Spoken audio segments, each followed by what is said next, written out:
So, what's I don't know what to say off the tag. You didn't give me a question.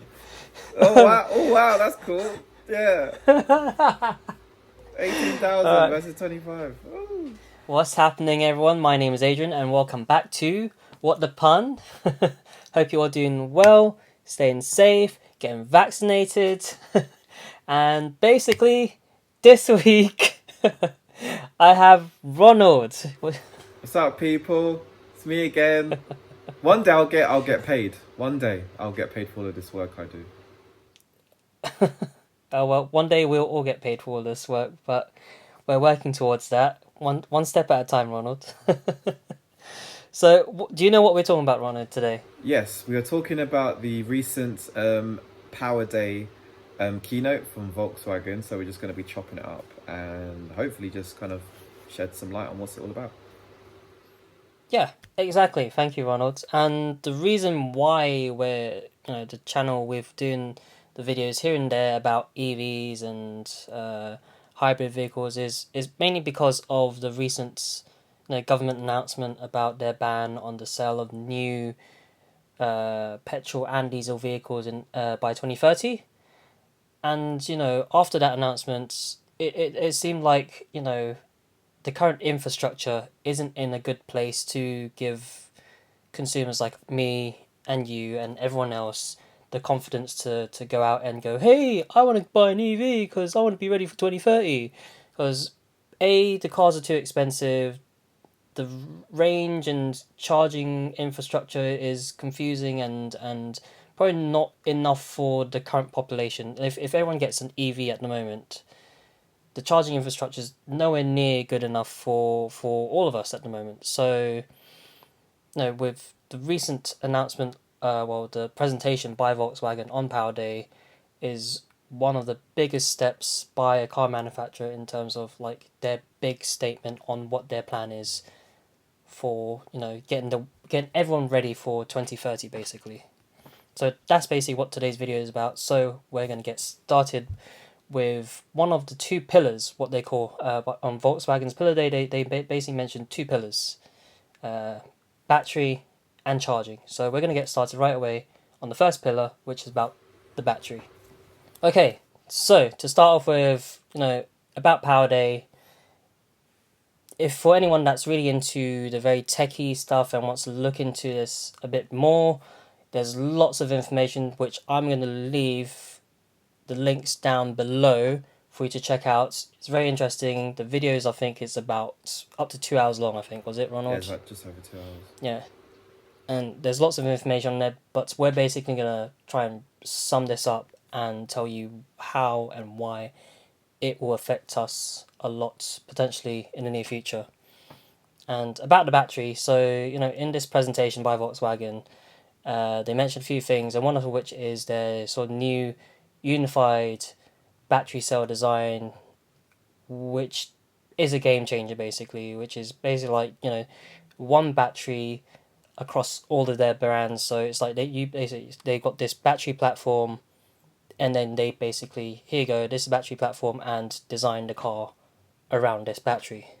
Instead of, making a new battery for every single car, this is like it's cost saving basically, and just making life a lot easier for them and others across their platform, right? That's right. So, if you think anyone who's kind of like understands how Volkswagen Group build their cars, um, they have one platform. Like say for example, a Golf, a Seat Leon, a Skoda, Fabia, not Fabia, what is it, Octavia? I can't remember which one is. Wherever the like for like one is for Skoda, they kind of build their cars pretty much the same inside, and then it's like the shell that is different, so that parts and stuff are interchangeable. Therefore, it's much less in terms of like having to manufacture different parts for different vehicles, and they do this across the whole line. So for example, you can have a Bentley and you can find Volkswagen parts in a Bentley or an Audi parts in a Bentley, stuff like that, right? Because Bentley's part of the VAG group, and that's basically what it is. But now they're going to do it in electric form, so your EV car will now have that kind of similar kind of insides across the range. Therefore, well, I hope, pun, that this means that it's going to bring down the actual, barrier to entry to get an EV. Yeah, exactly, and that's exactly what they plan to do because, you know, they're planning to have up to six major factories all across Europe to make these batteries. And I think one of the first one of which is going to be in Sweden, the Northvolt's factory, which they're collaborating with, which is set to build their premium batteries. And then there's another one in Salzgister. I can't pronounce it. Probably pronounced it absolutely Did you did you murked did how you but how did you butcher that? yeah, absolutely murked it. uh, but yeah, there's already two factories, lined up at the moment. I think by 2023 that they'll have these batteries rolled out, or is it 2025? One of the two. And because they're they'll be making these in volume. That in theory they're saying they're going to reduce the costs by 50%, and that in theory is good for us because that means the entry cost for EV cars would also come down. I hope. Yeah, that's what I thought. That's what I kind of took away from that. I mean, I love the idea, and a lot of people probably may have looked at this and thought, "Wow, this is this the end of Tesla?" Like having Volkswagen, bringing kind of, a Golfs, EV Passats, EV Torans. You know what I mean? Like, but the way I see it is, Tesla, in my eyes, is like the Apple of the car world. It's a very luxury brand. It's very exclusive. The barrier to entry is quite high. Whereas Volkswagen are like, well, no, we are one of the biggest manufacturers in the world. We need to make a car that we can ship to, Germany, or well, not Germany, but USA or Australia or something like that, and be able to still utilize that technology in the future. So very, very much like, big landscape they're thinking of, which I thought was pretty cool. How I see it's basically like Volkswagen's made this big statement, basically told everyone what their plans are up to 2030, and it's kind of like looking around at everyone else and saying, "Hey, what are you doing?" And it's kind of good for the market because then it's good for us because it means like people like Mercedes, BMW, Jaguar, everyone else, they're gonna have to have a look at, okay, this is what we're doing, this is what Volkswagen's doing, how are we trying to keep up with Volkswagen? Mm. Yeah, it'd be interesting to And see hopefully that means what the other everyone else makes does. are gonna do. Yeah, because at the moment I think everyone's Yeah, just kind of like, we're gonna go all in, but we don't have a singular platform that we can then roll out across the range. It's like, we're yeah, building a effectively a bespoke, 4x4 Mercedes, or we're gonna build a sporty saloon for, like, I don't know, Honda or something. Honda don't mm-hmm. really do that, but like it's just kind of like, you know what I mean? It's just it's trying to figure Well, out how to kind of mass produce this. So ultimately, it mm-hmm. means that us as the consumer pay less for our EV car because, like you said, pun, Yeah, too expensive. It's exactly. still too expensive. Yeah, still too expensive. Like what? Was it an ID4 or an ID3? They're like about almost 40k or something, 40k I think around. Uh, but anyways, other things that I took from their battery segments is they've got like an entire like little ecosystem, planned out for this. It's like from down to the manufacturing, to production of the vehicles, all the way to to going to the first users, all the way up until the recycling process. So they thought out the whole life cycle of this battery, and apparently the batteries in their new battery design, it's supposedly 95% recyclable, which is amazing. That is very good. So we don't, so they don't have to, you don't have to kind of think like, oh, but down 20 years down the line, these old batteries are going to leave like a huge carbon footprint, and then what, they're still damaging the earth. But no, they've already thought that out, and what the recycling process is going to be for these batteries. Yeah, and they've also thought about the infrastructure of, okay, now that you have said EV car, are you how are you gonna how are you going to ensure that you're kind of using it in its most efficient way, rather than having you know, anxiety over where's the nearest, you know, charging station. You know, they've thought about a way of connecting it to your home, so that your car basically is building up information about your usage habits, so that it knows that you're over the course of a week. So, for example, my drive is from Stevenage to Watford. They know, okay, right, I only need to give you enough juice to do that, and then maybe a little bit more just for emergency, and therefore I don't have to spend more money on energy bills charging up, you know, my car to its full capacity when I don't necessarily need to. And I thought from a perspective, like in terms of how quickly can, you know, the car almost not be super expensive, like you get a return on your investment. I think that's a very good start to do it. Yeah, which is amazing. Okay, so Volkswagen in the presentation, then the second pillar was basically about their plans in regards to charging, their fast charging network. And what they basically said, we're in collaboration with different partners across Europe. So in UK, they have collaborated with BP, and I think there's other companies in Spain and Italy. So partnering at the moment to expand their fast charging network, and they set to have 18,000 public fast charging points in Europe by 2025. That's 18,000 by 2025. And to put that into perspective, currently across Europe, Tesla have about 20,000 of their supercharger points across Europe. So that's in a short space of time, that's already getting themselves very close to what Tesla already have in place.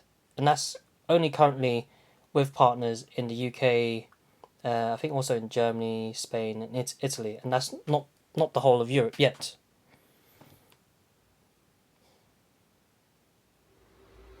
Yeah. That's cool.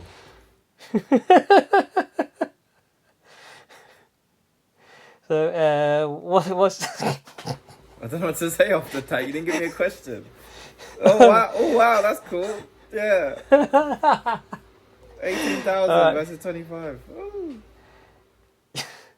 so yeah, like 18,000 by 2025, you know, across Europe, but that's not the entire, you know, coverage of Europe. And in comparison with Tesla with 20,000, then that's already, you know, what they have in place already currently in Europe. So, what's your thoughts on that, Ronald? So I think what you got to remember, right, with this whole kind of initiative around let's get diesel and petrol off the road, which yes, of course, it makes sense from an environmental perspective, but imagine this scenario, right? So I want to go on a trip, right? I want to go from London down to Budapest, right?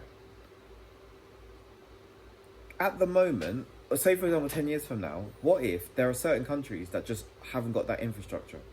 I effectively, a trip that I would absolutely be able to do in a petrol car or a diesel car, I would physically not be able to do because I would be limited by the infrastructure. And also it would have to have been an incentive for the people of the specific countries in order to roll out this technology. And this is the thing that I keep sticking in my head.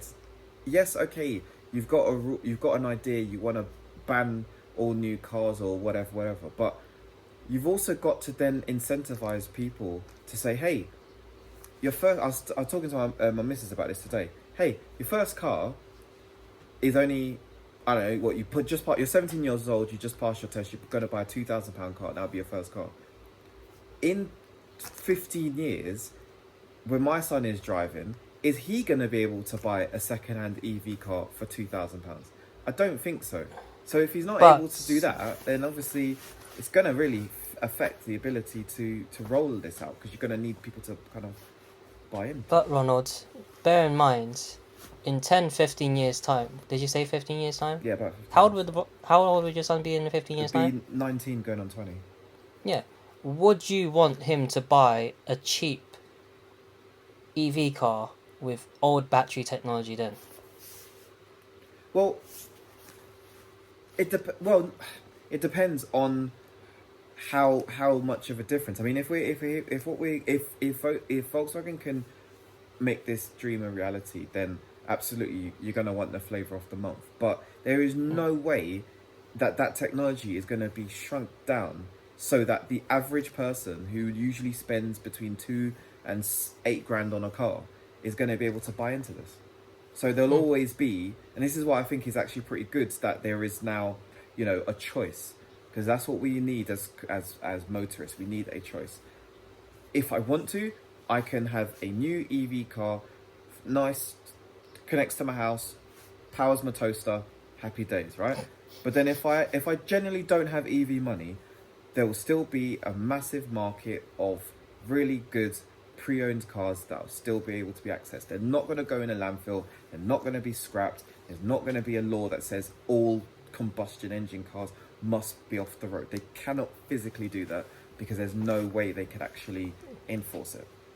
Even if they taxed us like an extra 200 quid per Mm. car, it's not it's £200 extra per year or £700 a month on a Tesla.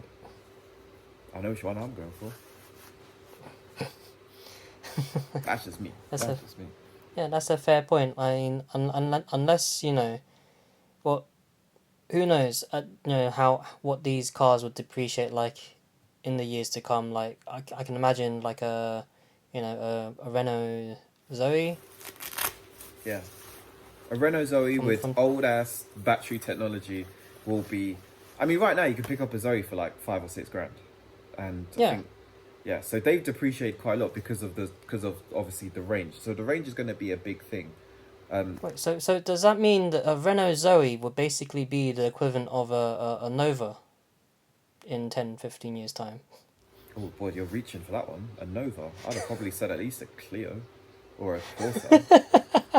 A Nova. What are we in? Wait, 1994. it's basic. My It's. goodness. I'm saying a lot about my age right now. Absolutely. Jesus.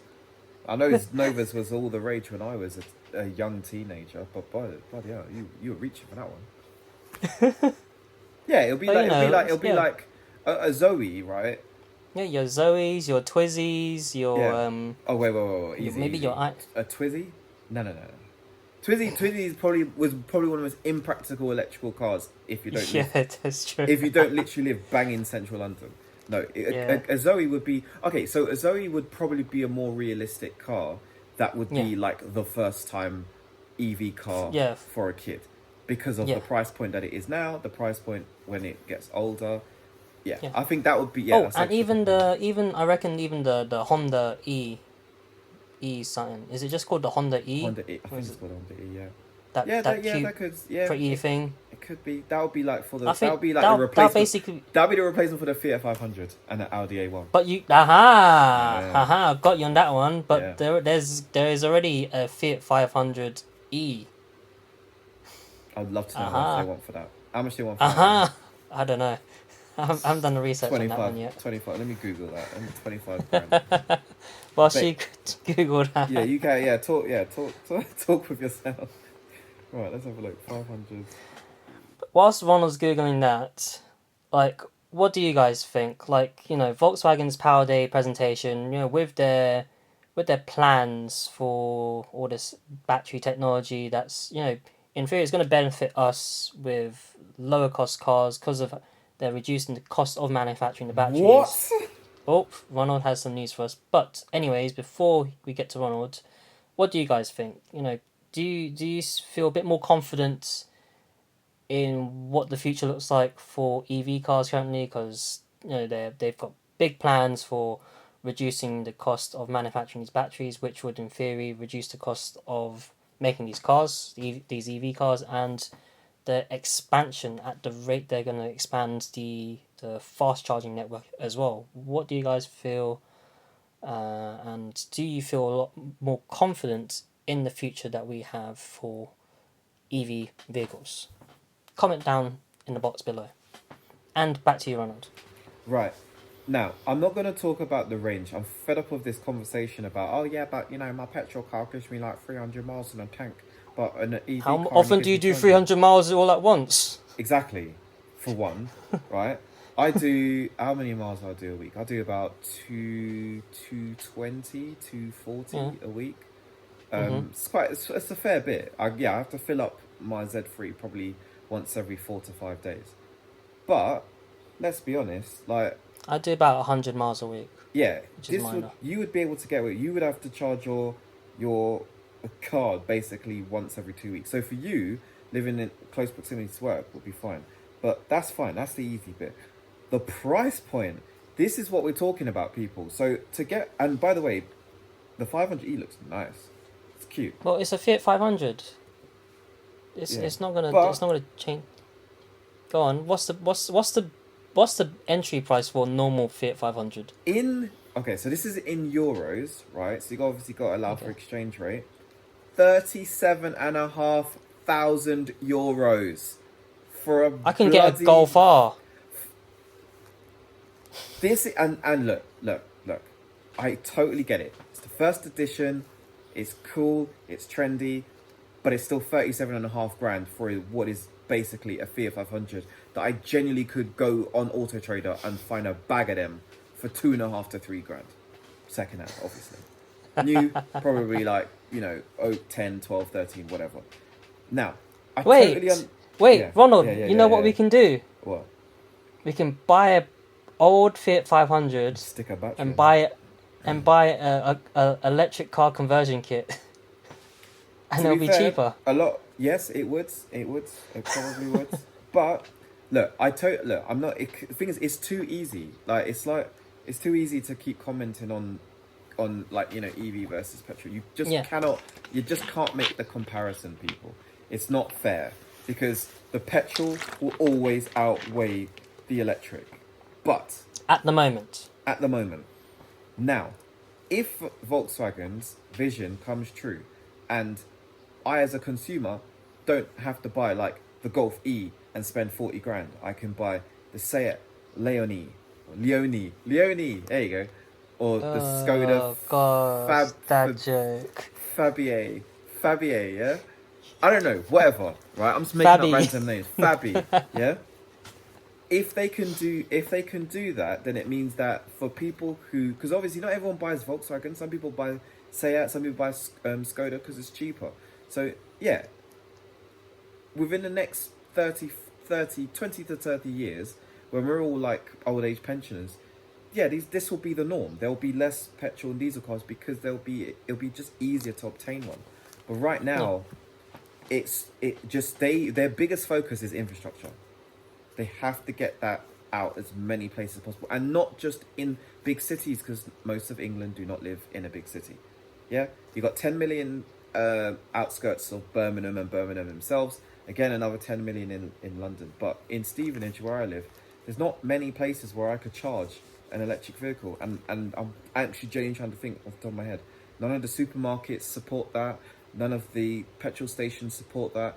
The train station car park doesn't support that. I think there's some charging points around our town centre, but it's not many, considering we're a population of 90,000.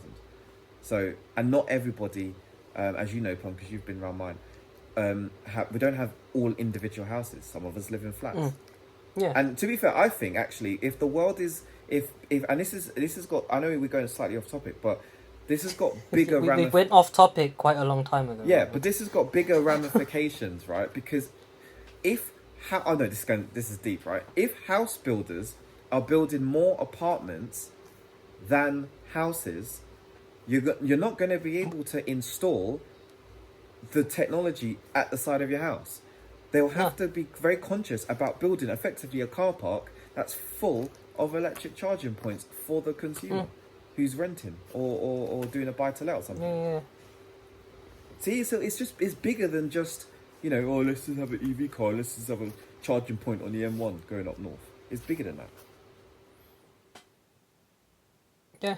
I mean, it takes a lot of collaboration, and I think what's, you know, going back onto topic, what Volkswagen, you know, in their Power Day presentation it's gone to show is that they have done a lot of work, a lot of collaborating with different companies, energy companies, uh, charging companies across the world. Because this isn't only about their plans in Europe. They've also mentioned stuff they've got in place in US and Canada and China. A lot of collaborating around the world with Yeah, they've energy got the right companies idea. and charging. Yeah, exactly. They've got the right idea. And I think it also means that other companies out there will have to do the same, and this in theory would benefit us in the future once they have a lot more things in place, a lot more collaboration, and I think it just kind of unifies, maybe potentially, hopefully unifies and makes a much better network for the consumer to charge their car wherever they live, whether it's a house with accessible charging points, or someone that lives in a flat and apartments to have accessible charging points as well. But at the moment, at the moment it's not great, but I think work is in place at the moment to get things ready for us in the near future. Yeah, I kind of feel that. I feel that. yeah, I would agree as well.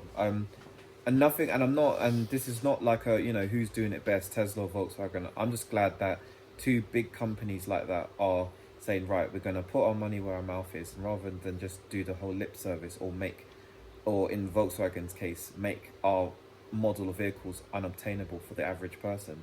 They're definitely saying that no, we are going to be able to make affordable cars, because if we're making a car where the chassis is the same across the board, then that is an option that can help us bring down the price. And also, Yeah. the battery tech itself is gonna, rather than having separate like memory modules to handle the analytic stuff, and battery management, they're hoping to integrate that into the battery, which will therefore bring down the cost of actually manufacturing. So it's all positive. It's just, when will we start to really reap the benefits? Because there will be the generation of first adopters, and then there'll be people who literally just bought a 21 plate car and are thinking, I'm keeping this car for 10. I'm keeping this car for 10 years. Like I'm going past the point where they're not going to be able to give me a new car, because it's a new car. As long as people. Funny you might say that, Ronald, but in their Power Day announcement, they basically said by 2023 they'll have these new battery cells ready to roll out, and by 2030 they should have up to about 80% of their electric vehicles already fitted with these new battery cells as well. So 2023 is not too far away, basically. And it'll be interesting. It feels like it feels like it's around the corner, and we've got something to look forward to kind of see like what the future's gonna bring for us, basically. Yeah. Yeah, I'd love to hear in the comments what your thoughts on this presentation, because, and also, what's your ideas in terms of, like, are you going to be buying an EV car soon, or what would be the key factor that would switch you away from your usual routine of buying a petrol or a diesel or even a hybrid? Because that's actually something that I'm trying to answer. I was on a walk today with my missus, and we was talking about that. She's got a twin turbo diesel, and we are looking to replace it. But even though she's more environmentally conscious than I am, she's definitely not a petrol head. But she understands that if her budget is like £15,000, that pretty much qualifies her for a diesel car, And also, she does similar mileage to me. We do over 12,000 miles a year, each of us. An EV car is just not feasible. And by the time she bought, I don't know, like a Model 3 or something, we're paying more each month. It'll take us years before we get to that point where it starts to almost like, equal out in terms of the amount of money we've spent versus the amount of money we've saved on charging versus fuel. So, yeah, it's an interesting discussion, and it's going to continue to be one as well. Alright, so it's safe to say you and your family, Ronald, you're not ready yet. No. Very, very excited with it, though. Sorry to interrupt. I'm very excited about it. Currently not ready, but at least we have an insight on what we can look forward to in the future. Yeah, and it's not just a And case of, hey, I've got a bag of cars right now, and I'm a petrol head, and I love the smell of petrol in the morning. Yeah, that's fine, but when you break it down, there's actually specific like milestones which the EV car industry have to hit before they convert a family like me and my wife. I mean, for me, I'm at a point in my life where I'm ready to change my current fleet to have a larger car suitable for, to get ready for like kids and my own little family and whatnot. Mm. So I'm ready, probably more ready for a plug-in hybrid than I am a EV, because there isn't quite the market or options that I want uh, out there Yeah, for in terms of what I'm looking for in an EV car. But I am aware that Porsche are working on a plug-in hybrid Macan, or a full EV Macan as well. So that's something I'm potentially looking forward to. Though I don't think I'll be able to be an early adopter yet, depending on my situation. But who knows? Um, but yeah, I'm pretty much I'm like saying I'm 100% ready for a plug-in hybrid, because the plug-in hybrid options are fairly good. EV wise, just not quite the right options for me yet. yeah. But we will keep our eyes peeled. I mean, Yeah, watching that keynote was actually quite refreshing to not think like, yeah, sometimes when you watch something you're like, I genuinely can't afford this. mm, Volkswagen's Power Day was probably the first time I thought, "Do you know what, I could actually buy into this. I could actually get yeah, into this." yeah. And Because you do feel like they're working towards something to make 2030, well, to make the world, you know, a healthier, zero emissions kind of world more realistic. Because yeah, if they're working towards something to make it possible for the consumers, then the future's bright, basically. absolutely. And following on from that, you had like Audi with their announcement on, basically they're no longer going to do research and development on new combustion engines, which is huge for someone like Audi, who Mm. make amazing, performance engines, basically. And it's kind of interesting if to see over the next few months to see what other manufacturers will announce, if they announce anything. Yeah, Which, but I can surely imagine they would have to, kind of like in response to what Volkswagen have just basically recently done, yeah. because following on from their presentation, their stock price shot up by 20%, because it that's clear to say that it was a very positive presentation.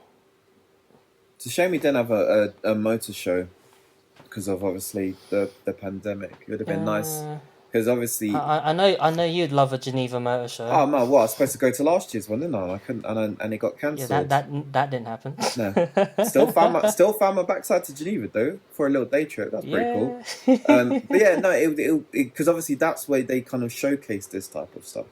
So it will be nice. I'm kind of intrigued what Ford's offering's gonna be. Not that I'm a massive Ford Yeah. person, but Yeah, like the they're big like names, the yeah, big they're the big. I names. want to know what the Yeah, big names are doing because yeah, that's what their that's plans. the you know that's the market. And as a completely side note, I'd love to know, other than the big countries like England, USA, China, Europe as a continent, but like how is this?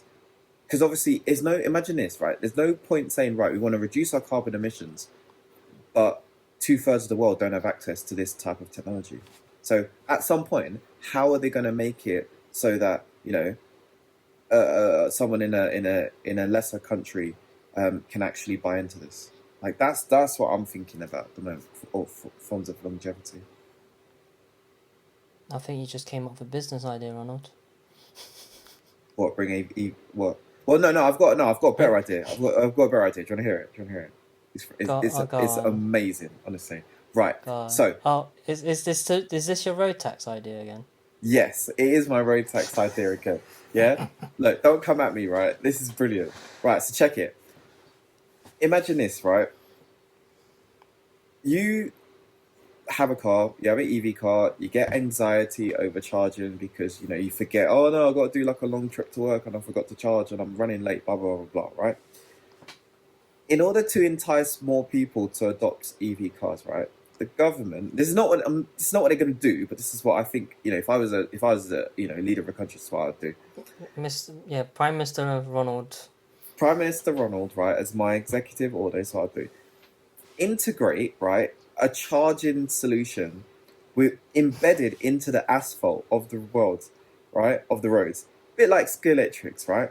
So as you're driving, no, don't laugh, don't laugh. As you're driving along, right, don't even worry about charging station. I'm just thinking of like basically as because when I was a kid, I didn't know if I let the trigger go a little bit more, it will slow it down, and if because like I was just a kid and I just always squeezed it as hard as possible, and it's just like always Absolutely. flying off the track.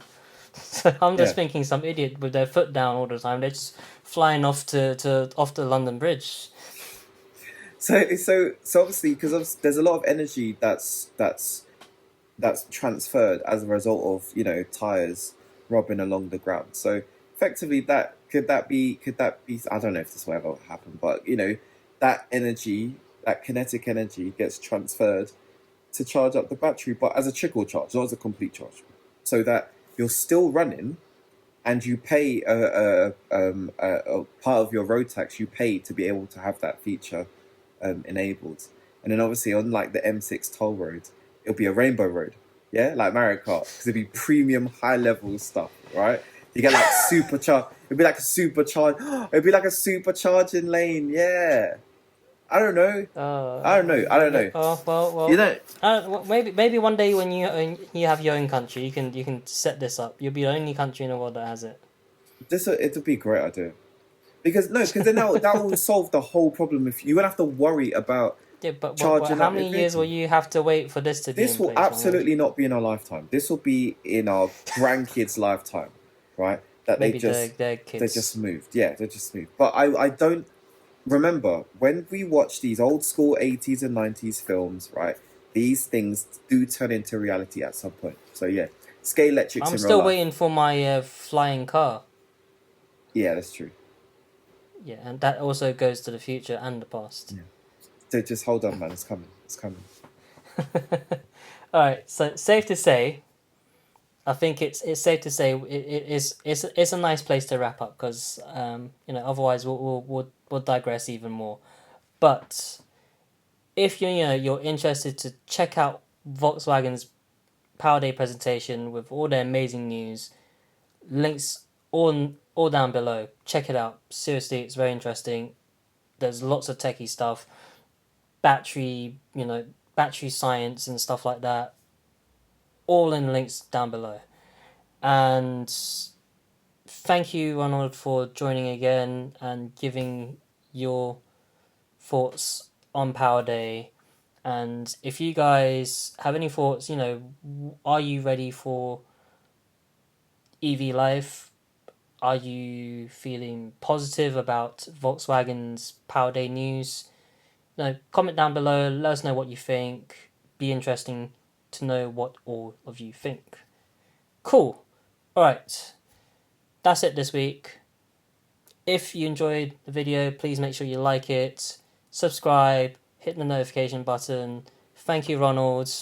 Thanks, guys. Thanks for having me on. And we'll catch you again next time, and we'll probably talk about more EV stuff at some point as well, because this is going to be a regular thing. But for now, take care. Love you lots. Bye bye.